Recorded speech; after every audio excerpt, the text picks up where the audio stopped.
परमहंस योगानंद जी की आत्मकथा। योगानंद जी लिखते हैं, मेरा जन्म गोरखपुर में 5 जनवरी 1893 ईस्वी को हुआ था। वहीं जन्म के पहले 8 वर्ष व्यतीत हुए थे। हम 8 बच्चे थे, 4 भाई और 4 बहनें। मैं मुकुंदलाल घोष भाइयों में दूसरा और चौथी संतान था।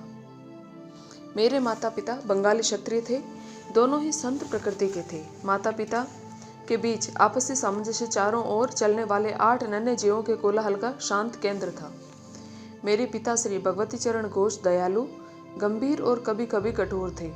वे असाधारण गणितज्ञ और तर्कशास्त्रवेत्ता थे तथा बुद्धि से ही काम लेते थे। किंतु माँ तो स्नेह की देवी थी। माँ के देहांत के पश्चात पिताजी अपनी आंतरिक कोमलता अधिक स्पष्ट रूप से व्यक्त करने लगे। माँ के सानिध्य में हम बच्चों को बचपन में ही धर्म ग्रंथों के साथ परिचय हो गया। अनुशासन की आवश्यकता पर माँ रामायण और महाभारत से कहानियाँ सुनाती थी। पिताजी के कार्यालय से घर आने पर शाम को माँ बच्चों को कपड़े पहनाकर तैयार करती। पिताजी बंगाल नागपुर रेलवे बीएनआर में उपाध्यक्ष और समकक्ष पद पर कार्यरत थे। यात्रा उनके कार्य का एक हिस्सा थी। माँ गरीबों की सहायता के लिए सदा तत्पर रहती थी। एक बार माँ ने गरीबों को खिलाने में पिताजी की आय से अधिक रकम खर्च कर दी। इस पर पिताजी ने माँ से कहा, कृपा करके अपना दान धर्म उचित सीमा के अंदर करो। माँ को यह उलाहना व्यथाजनक लगा। माँ ने एक घोड़ा गाड़ी मंगाई। नमस्कार, मैं अपने मायके जा रही हूँ, माँ ने प्राचीन धमकी दी। हम लोग विलाप करने लगे। उसी समय हमारे मामा आ गए। उन्होंने पिताजी के कान में फुसफुसाकर कोई परामर्श दिया। पिताजी के स्पष्टीकरण के बाद उन्होंने घोड़ा गाड़ी लौटा दी। एकमात्र विवाद का अंत हुआ, परंतु एक विशेष संवाद याद आता है। कृपया घर पर एक असहाय महिला के लिए मुझे 10 रुपये दीजिए। 10 किस लिए? 1 रुपया काफी है, पिताजी ने इसके साथ जोड़ दिया। मेरे पिताजी और दादा दादी की मृत्यु के होने के बाद मैंने गरीबी का अनुभव किया। मीलों चलकर स्कूल जाने से पहले मेरा नाश्ता होता था एक छोटा केला। कॉलेज पहुंचने तक अवस्था इतनी बुरी हो गई कि मैं एक न्यायाधीश के मासिक 1 रुपये की सहायता से प्रार्थना की। उसने मना कर दिया कि 1 रुपये भी मूल्यवान होता है। तुम जीती। पिताजी ने अपना बटुआ खोला और कहा, लो 10 रुपये, महिला को शुभकामना सहित दे दो। किसी एक नए प्रस्ताव पर पहले नहीं कह देना पिताजी का स्वभाव था। मैंने सदा ही देखा कि पिताजी संतुलित निर्णय लेते थे।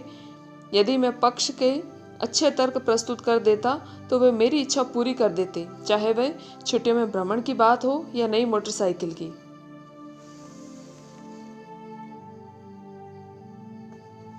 धन संचय करने में पिताजी कोई रुचि नहीं थी। कोलकाता अर्बन बैंक के गठन के बाद अपने लाभ के लिए उनके शेयर रखने से इनकार कर दिया। उनकी इच्छा तो केवल अपने नागरिक कर्तव्य का निर्वाह करने की थी। पिताजी के सेवानिवृत्त होने के बाद बंगाल नागपुर रेलवे के बही खातों की जांच करने इंग्लैंड से एक अकाउंटेंट आए। अधिकारी ने देखा कि पिताजी ने उचित समय पर अदा न किए गए बोनस के लिए कभी आवेदन नहीं किया था। उन्होंने कंपनी को बताया, इन्होंने अकेले 3 आदमियों के बराबर काम किया है। पिछली क्षतिपूर्ति स्वरूप इनका 1,25,000 रुपया कंपनी से निकलता है। कोषाध्यक्ष ने उक्त रकम का चेक भेज दिया, पर मेरे पिताजी ने इस घटना को इतना नगण्य माना कि वे परिवार को बताना ही भूल गई। बहुत बाद में मेरे सबसे छोटे भाई विष्णु ने बैंक के विवरण में इतनी बड़ी राशि देखकर पूछा, भौतिक लाभ से इतना उल्लासित क्यों हो? पिताजी ने कहा, समभाव को जिसने अपना लक्ष्य बना लिया हो वह न किसी के लाभ से उल्लासित होता है न किसी की हानि से दुखी। मनुष्य इस संसार में खाली हाथ आता है और खाली हाथ ही चला जाता। वैवाहिक जीवन के शीघ्र बाद पिता महान गुरु बनारस के लाहिड़ी महाशय के शिष्य हो गए। इससे पिताजी के विरक्त स्वभाव को तो और बल मिला। माँ ने एक बार सबसे बड़ी बहन रोमा को एक बात बताई, तुम्हारे पिताजी और मैं संतान प्राप्ति के लिए वर्ष में 1 बार साथ सोते हैं। पिताजी लाहिड़ी महाशय से अविनाश बाबू के माध्यम से मिले थे।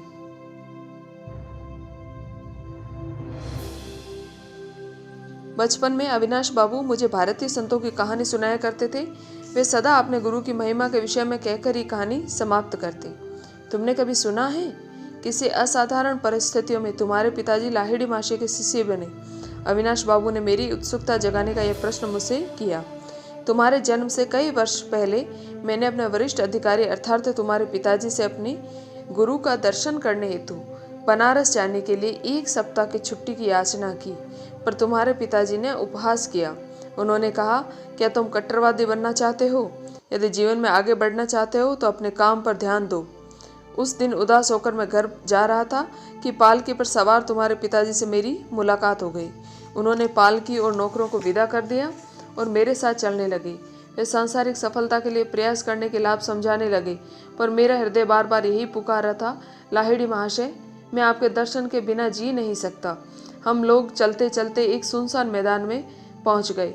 उस मैदान में हमसे कुछ ही दूरी पर मेरे महान गुरु अकस्मात प्रकट हो गए। उनका स्वर गूंज उठा, भगवती, तुम अपने कर्मचारी के प्रति अत्यंत कठोर हो। इसके साथ ही वे अंतर्ध्यान हो गए। मैं जमीन पर घुटने टेक कर लाहिड़ी महाशय पुकार रहा था। तुम्हारे पिताजी स्तंभित हो गए। वे बोले, अविनाश, मैं न केवल छुट्टी दे रहा हूँ बल्कि वाराणसी जाने के लिए भी स्वयं भी छुट्टी ले रहा हूँ। प्रकट होने की शक्ति रखने वाले इन महान लाहिड़ी महाशय के दर्शन मुझे करने ही होंगे। मैं अपनी पत्नी को भी साथ लूंगा और इन महान गुरु की प्रार्थना करूंगा कि हमें अपने आध्यात्मिक पथ में दीक्षित करें। क्या तुम हम दोनों को उनके पास ले चलोगे? उन्होंने पूछा। अवश्य। अपनी प्रार्थना के इस चमत्कारपूर्ण उत्तर को पाकर घटनाओं के इतने शीघ्र अनुकूल मोड़ लेने पर मेरा मन आनंद से गदगद हो उठा। अगले दिन शाम को तुम्हारे माता पिता और मैं रेलगाड़ी से वाराणसी के लिए चल पड़ी। वहां पहुंचकर कुछ दूर घोड़ा गाड़ी से, फिर तंग गलियों से गुरु के घर पहुंचे। बैठक से प्रवेश करने पर यहाँ हमेशा की तरह पद्मासन में बैठे गुरुदेव को प्रणाम किया। उन्होंने हृदय वेदी आंखें झपकाई और उन्हें तुम्हारे पिताजी पर स्थित कर दिया। भगवती, तुम अपने कर्मचारी के प्रति अत्यंत कठोर हो। उन्होंने फिर से दोहराया। फिर आगे कहा, मुझे खुशी है कि तुमने अविनाश को आने की अनुमति दी और साथ ही तुम भी अपनी पत्नी को साथ यहाँ लेकर आए हो। तुम्हारे माता पिता को गुरुदेव ने क्रिया योग की दीक्षा दी। उसी दिन से ही तुम्हारे पिताजी और मैं गुरु भाई रहे। लाहिड़ी महाशय ने तुम्हारे जन्म में विशेष रुचि दिखाई थी। तुम्हारा जीवन उनके जीवन से जुड़ा रहेगा। गुरुदेव का आशीर्वाद कभी निष्फल नहीं होता। मेरे जन्म के थोड़े ही दिन बाद लाहिड़ी महाशय ने इस जगत से प्रस्थान किया। लाहिड़ी महाशय की एक फ्रेम में सजी फोटो हमारे पूजा घर में देवताओं के चित्रों और मूर्तियों के साथ विराजमान थी।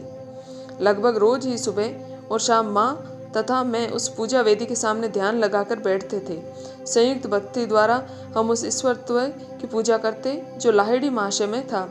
जैसे जैसे मैं बड़ा होता गया, मेरे मन में महान गुरु का विचार दृढ़ होता गया। ध्यान में प्राय उनकी छवि छोटे से फ्रेम से बाहर आ जाती और जीवित रूप में सामने बैठ जाती। जब मैं चरणों को स्पर्श करने का प्रयास करता तब वह पुनः चित्र बन जाते। जब किशोरावस्था में प्रवेश किया तो देखा कि लाहिड़ी महाशय की छवि मेरे मन में जीवित ज्ञान प्रदायनी उपस्थिति बन चुकी है। परीक्षा की घड़ी में मैं उनसे प्रार्थना करता और उनका मार्गदर्शन पाता। लगभग 8 वर्ष की आयु में मुझे लाहिड़ी महाशय की फोटो से स्वास्थ्य लाभ प्राप्त हुआ। इस अनुभव ने मेरे प्रेम को और भी उत्कट कर दिया। मैं बंगाल के इच्छापुर में रह रहा था, तब मुझे हैजा हो गया। मेरे बचपन की कोई आशा नहीं रही। पास बैठी माँ ने मेरे सिर के ऊपर टंगी लाहिड़ी महाशय की फोटो की ओर देखने का इशारा किया। उन्हें मन ही मन प्रणाम करो। वे जानती थी अब मुझे हाथ उठाने की शक्ति नहीं बची थी। यदि तुम भक्ति प्रकट करोगे तो उनका चरण स्पर्श करोगे तो जीवनदान मिल जाएगा। मैंने फोटो की ओर देखा तो वहाँ प्रखर प्रकाश दिखाई पड़ा जिसने मेरे शरीर और कमरे को अपने में समा लिया। मैं स्वस्थ हो गया। मुझ में इतनी शक्ति आ गई कि अपने गुरु में अपार श्रद्धा रखने वाली माँ को झुककर चरण स्पर्श किया। मेरे पास जो अनमोल चीज़ें हैं उनमें वह एक फ़ोटो भी है। लाहिड़ी महाशय द्वारा पिताजी को दी गई फ़ोटो एक पवित्र स्पंदन से युक्त है। फ़ोटो की भी एक चमत्कारिक कहानी है। मैंने पिताजी के गुरु भाई काली कुमार राय से सुनी थी। विरोध के बावजूद उनकी और शिष्यों की, जिनमें काली कुमार राय भी शामिल थे, एक सामूहिक फ़ोटो खींची गई। पर उस समय आश्चर्य की सीमा न रही जब फोटो में शिष्यों के चित्र तो स्पष्ट दिखाई दे रहे थे, परंतु बीच में लाहिड़ी महाशय की कोई आकृति नहीं थी। एक शिष्य गंगाधर बाबू ने, जो कुशल फोटोग्राफर थे, डींग मारी कि लाहिड़ी महाशय चाहे जो कर ले वे उनकी फोटो खींच सकते हैं। अगले दिन प्रातःकाल गुरुदेव पद्मासन में बैठे थे। उनके पीछे कपड़े का पर्दा लगा दिया गया। गंगाधर बाबू वहां पहुंच गए। सफलता के लिए 12 फोटो खींच लिए, किंतु शीघ्र ही उन्हें दिखाई पड़ा कि हर प्लेट पर लकड़ी की बेंच और पर्दे का चित्र तो स्पष्ट है, पर गुरुदेव की आकृति का कहीं पता नहीं है। गंगाधर बाबू का अभिमान चूर चूर हो गया। कई घंटों बाद लाहिड़ी महाशय ने अपना मौन तोड़ा। मैं ब्रह्मा हूँ, क्या तुम्हारा कैमरा सर्वव्यापी अगोचर का चित्र खींच सकता है? गंगाधर बाबू ने कहा, परंतु हे सर्वज्ञ गुरुदेव, आपके देह मंदिर की एक फोटो प्राप्त करने की बहुत इच्छा है। आज तक मैं समझ नहीं पाया था कि आप में ब्रह्म पूर्ण रूप से वास करता है। कल सुबह आओ, मैं फोटो खिंचवा लूंगा। अगले दिन फोटोग्राफर ने अपना कैमरा फोकस किया। इस बार अगोचर रहस्यमयता के आवरण से रहित उस पवित्र महापुरुष की आकृति प्लेट पर स्पष्ट रूप से उभर कर दिखाई दी।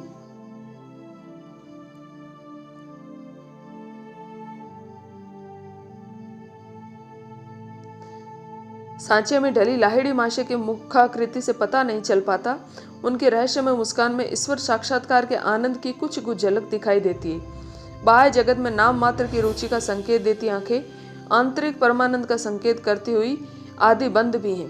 वे आध्यात्मिक सहायता के लिए अपने जिज्ञासुओं की आध्यात्मिक समस्याओं के प्रति पूर्ण जागरूक रहते थे। थोड़े दिन बाद मुझे दिव्य दर्शन हुआ। प्रातः अपने बिछौनों पर मैं एक गहन दिव्यास्वप्न में डूब गया। बंद आंखों के अंधकार के पीछे क्या है, यह विचार तेजी से मेरे मन में उभर आया। तत्क्षण अंतर्दृष्टि के सामने प्रकाश कौंध गया। पर्वत गुफाओं में ध्यानस्थ बैठे संतों की आकृतियां चलचित्रों की भांति प्रकट होने लगी। आप लोग कौन हैं? मैंने उच्च स्वर में पूछा। हम हिमालय के योगी हैं। इस उत्तर का आनंद वर्णनातीत था। हिमालय पर आकर आपके जैसा बनना चाहता हूँ। दृश्य अंतर्ध्यान हो गया, परंतु रजत किरणें मंडलाकार आनंद की ओर विस्तृत होती गई। यह अद्भुत आलोक क्या है? मैं ईश्वर हूँ, मैं प्रकाश हूँ। ध्वनि बादलों की बुदबुदाहट जैसी थी। मैं आपके साथ एकाकार होना चाहता हूँ। यद्यपि वह ईश्वरीय आनंद क्रमशः क्षीण होता गया, पर उससे मैं ब्रह्मा के स्थायी खोज की विरासत प्राप्त करने में सफल हुआ। ईश्वर शाश्वत, नित्य, नवीन आनंद है। ये स्मृति लंबे समय तक बनी रही। बचपन की एक अन्य स्मृति असाधारण है, क्योंकि उनका चिन्ह आज भी मेरे हाथ पर है। एक दिन प्रातः समय में और बड़ी बहन उमा अपने गोरखपुर के घर के अहाते में नीम के पेड़ के नीचे बैठे थे। उमा दीदी मुझे बंगाली की पहली पुस्तक पढ़ने में मदद कर रही थी। उमा दीदी ने अपने पैर का फोड़ा होने की बात बताई और वह उस पर लगाने के लिए मरहम के लिए एक डिबिया ले आई। मैंने थोड़ा मरहम अपने हाथ पर लिया। तुम निरोग हाथ पर मरहम क्यों लगा रहे हो दीदी? लग रहा है कि कल मुझे यहाँ फोड़ा होने वाला है। उमा पर कोई असर नहीं पड़ा। एक दृढ़ निश्चय मेरी आवाज़ में ध्वनित होने लगा। मैं इच्छा शक्ति के साथ कहता हूँ कि कल मेरे हाथ इसी जगह काफ़ी बड़ा फोड़ा निकल जाएगा। तुम्हारा फोड़ा दुगना हो जाएगा। सुबह मेरे हाथ पर एक बहुत बड़ा फोड़ा निकल आया और उमा का फोड़ा आकार में दुगना हो गया। मेरी बहन चीखती हुई माँ के पास भागी। माँ, मुकुंद जादू टोना करना सीख गया है। माँ ने गंभीर होकर मुझसे कहा, हानि करने के लिए मैं शब्द शक्ति का प्रयोग कभी न करूं। डॉक्टर के चीरे से बना चिन्ह आज भी हाथ पर मौजूद है। मनुष्य के शब्द की शक्ति का स्मरण दिलाता वह चिन्ह स्मारक के रूप में विद्यमान है। बाद में मेरी समझ में आया कि किसी के जीवन को संकट से बचाने के लिए वाणी की विस्फोटक स्पंदन शक्ति का सदुपयोग किया जा सकता है और इस प्रकार बिना चिन्ह या कष्ट सहित शल्य चिकित्सा की जा सकती है। हमारा परिवार पंजाब के लाहौर में स्थानांतरित हुआ। वहाँ मैंने देवी काली के रूप में जगन माता का एक चित्र प्राप्त किया। बालकनी में इस चित्र का मंदिर बना। मेरे मन में ये विश्वास पैदा हो गए, उस पवित्र स्थान पर की गई मेरी किसी भी प्रार्थना को पूर्ति का ताज पहना दिया जाएगा। एक दिन उमा के साथ खड़ा मैं दो लड़कों को दो घरों की छतों पर पतंग उड़ाते देख रहा था। इन दोनों घरों और हमारे घर के बीच एक संकरी गली थी। कितनी अद्भुत बात है, मैं जो मांगता हूँ जगन माता दे देती है। मैंने उमा से कहा, मैं समझती हूँ वह तुम्हें वे दोनों पतंगे भी दे देंगी। मेरी बहन ने उपहास किया। क्यों नहीं? मैंने मौन प्रार्थना शुरू कर दी। भारत में धागों पर मांझा, गोंद और शीशे का चूर्ण लगाकर पतंगों का खेल खेला जाता है। प्रत्येक उड़ाने वाला अपने प्रतिद्वंदी की पतंग काटने का प्रयास करता है। कटी हुई पतंग छतों के ऊपर से जाती है तब उसे पकड़ने में बड़ा मजा आता है। उमा और मैं एक ऐसी बालकनी में खड़े थे जिसके ऊपर छत थी और दोनों ओर दीवारें थी, इसलिए किसी कटी पतंग का हमारे छत पर आना असंभव प्रतीत होता था, क्योंकि स्वाभाविक तौर पर उसका धागा छत के ऊपर ही लटकता हुआ आगे निकल जाता।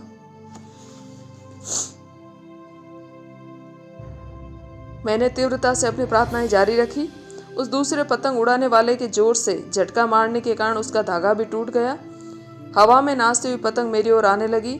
मेरे सहायक नागफनी के पौधे ने फिर से धागे को उलझाकर आवश्यक फंदा बना लिया ताकि मैं उसे पकड़ सकूं। मैंने अपना ये दूसरा पुरस्कार भी उमा को भेंट कर दिया। सचमुच जगन माता तुम्हारी प्रार्थना सुनती है, ये विलक्षण है। दीदी भयभीत वृक्ष शावक की भांति भाग गई।